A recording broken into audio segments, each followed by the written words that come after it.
parenting? What do you think that might look like? Yeah. Well, if you had started having kids earlier, you have a longer time period to have kids. Right. Have kids. Yeah, absolutely. I have a friend whose mom became a grandma when she was pretty young, and she was actually really excited about it, about her daughter being a teen parent, because she didn't have much time with her grandparents because they passed away when she was really young. So she was really excited that she'll be able to be an active role in her grandchildren's life. That's totally spot on. Did you want to add to that? Yeah. Like a lot of moms also like change their bad habits sometimes too when they have kids because they want to be like a better one. Great. So people might mature a little bit more quickly, or once they realize that they are responsible for another life. Absolutely. And then you brought up this statistic about 1 in 10 teen women. Raise your hand if you thought that was surprising. The 1 in 10 teen women will become pregnant each year in the United States. Yeah, I really like how you brought that really personal to this class. That means 2 people in this class could be pregnant by the end of the year. We also want to keep in mind that most high schoolers aren't actually sexually active. About 46% of folks who graduate from high school are sexually active. And when I'm saying sexually active, I'm talking about penis and vagina sex. That's how it's most typically defined as sexually defined. You're like, oh, here she comes.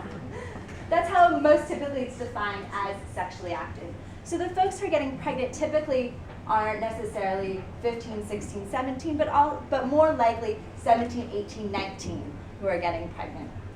What was that last point you brought up? Oh, The welfare. the welfare, right.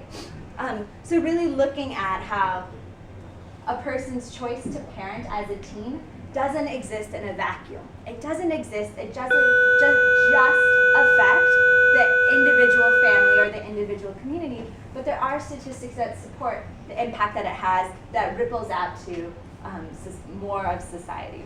Great, thanks. Another nominated speaker. Thank you. So I like the example like the 6 goals down, but less than 1/3 of teens begin their families before age 18. Like for a personal story, my dad had his first kid when he was 17, and he did finish high school but never had a college degree. He's never lived in poverty or relied on welfare. He was born in a family about it. Wow. So like he's never like needed to do anything besides the work that he's done for himself to support his family. Yeah.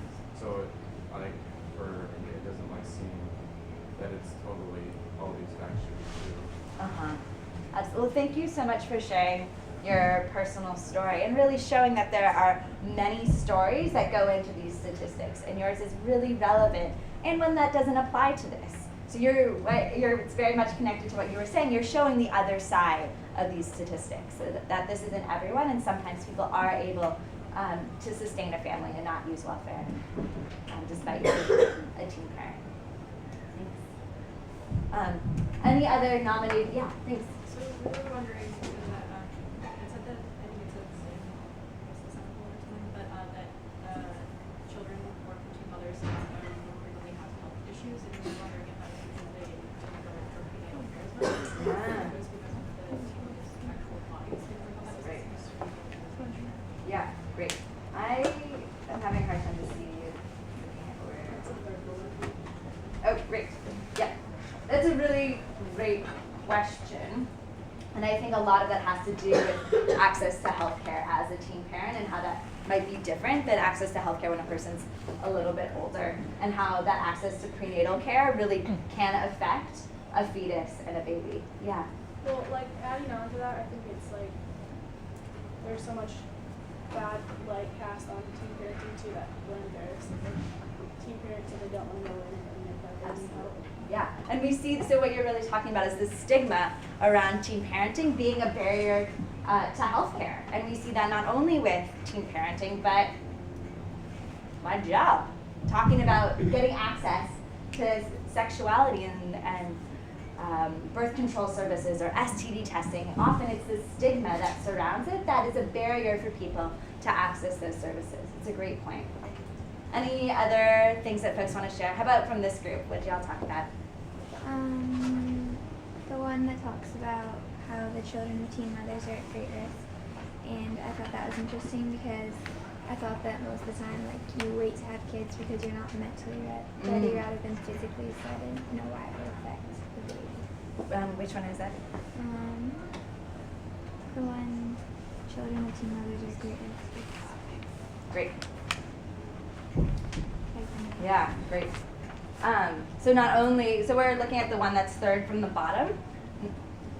Not only we're noticing that it affects maybe the relationship to school, but also it could cause health issues as well. Anything else? What about this group over here? Oh yeah, you were a big group. Any other things that folks that hasn't been touched on yet? Was that hand? That's a big hand. Great. Well, thanks you all for taking the time to talk about this and really reflect on the implications of these statistics. So now I'm going to ask you to do a really interesting activity. I'm going to be, everyone can take one yellow sheet. On this yellow sheet, it is a schedule, and you will quickly notice that it is a blank schedule. What I'm going to ask you to do is fill out this schedule about what is true to your life right now. So your activities for a typical day. You can choose a weekday or a weekend. Be sure to include all those fun details. This is private. I'm not going to ask you to share this with everyone. Don't forget to include sleep, homework, video games, Facebook time, Instagram time. What's the blogging called? Tumbling time. Snapchatting time. If you want, you could just do like a whole electronics category.